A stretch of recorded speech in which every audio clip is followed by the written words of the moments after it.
मंडळी, कसे आहात? मजेत ना? चला तर मग आपण व्हिडिओला सुरुवात करू. आज आहे रथसप्तमी. ह्या वेळेस रथसप्तमी बरोबर 1 दिवसानंतर आलेली आहे.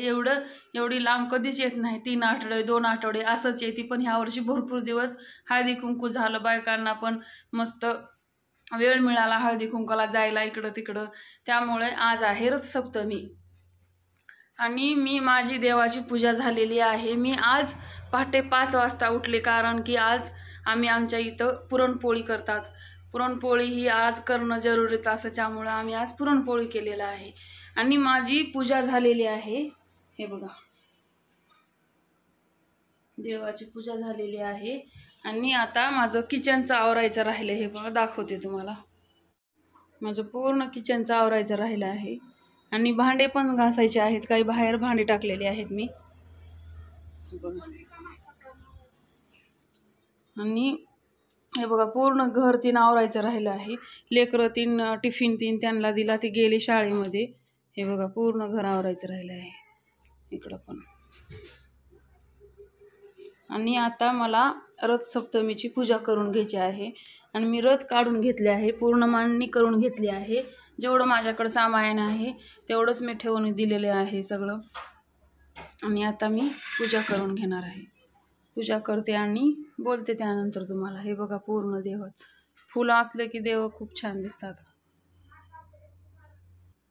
आता मी रथाची पूजा करून घेते. आपल्या घरात काही देवाचं कार्य असले की खूप छान वाटतं आणि आपल्याला आनंद पण होतो करण्यासाठी. वेळ गेला तर हरकत नाही, पण काय तर वेगळं आज करायला मिळतं आपल्याला. हे बायकांसाठी खूप चांगलं आहे. आणि मी फुल पाणी वाहून घेतलं, त्यानंतर हळदी कुंकू वाहून घेते आणि नंतर अक्षदा वाहते. मी फूल ठेवून घेते सूर्यनारायणला. मी केळी आणि वटाणेच ठेवले आहेत. वटाणे हे माझ्या आईनं दिलेले आहे. बघा, शेतातले खूप गावरान वटाणे आहेत आणि आईनं वटाण्याच्या शेंगा मला दिलेल्या आहेत काल. आणि मी वस्त्रमाळ वाहून घेतली.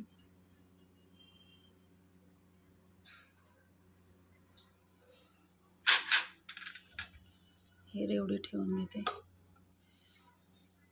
पाणी फिरवून पाया पडून घ्यायचा.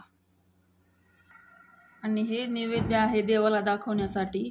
आणि एक सांगायचं राहिलं, हे वस्त्र मी घरी शिवले आहे मशीनवर. आणि हे माझ्याकडे एक नवीनच ब्लाऊज होतं, त्याचं वस्त्र मी शिवलेले आहे. आणि कमेंटमध्ये नक्की सांगा मला ते वस्त्र कसं वाटत आहे. आणि काही पूजा चुकली असली तरी पण मला तुम्ही सांगू शकता, कारण की तेवढी परफेक्ट तेवढी काही जमणार नाही कुणालाच. त्यामुळं काही राहिलं असतं तर तुम्ही सांगा. आता मी नैवेद्य दाखवून घेते देवाला.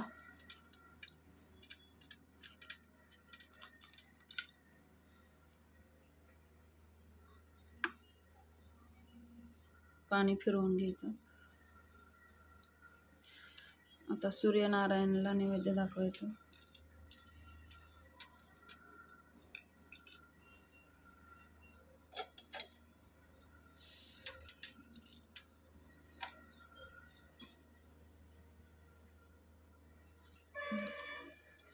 इथं आहेत स्वामी.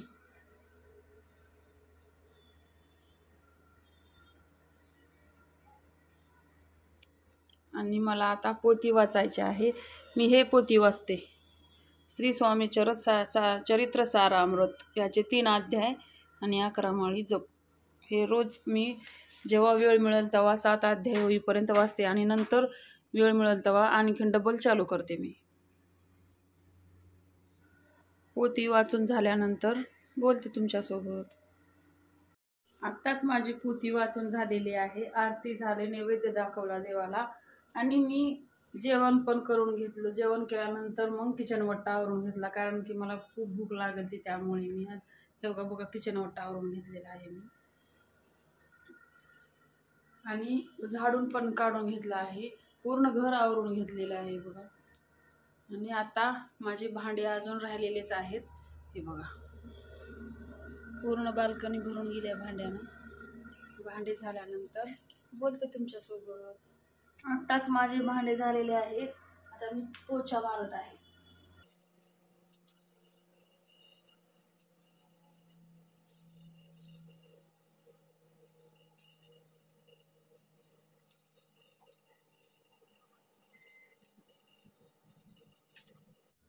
आत्ताच माझा पोछा मारून झालेला आहे.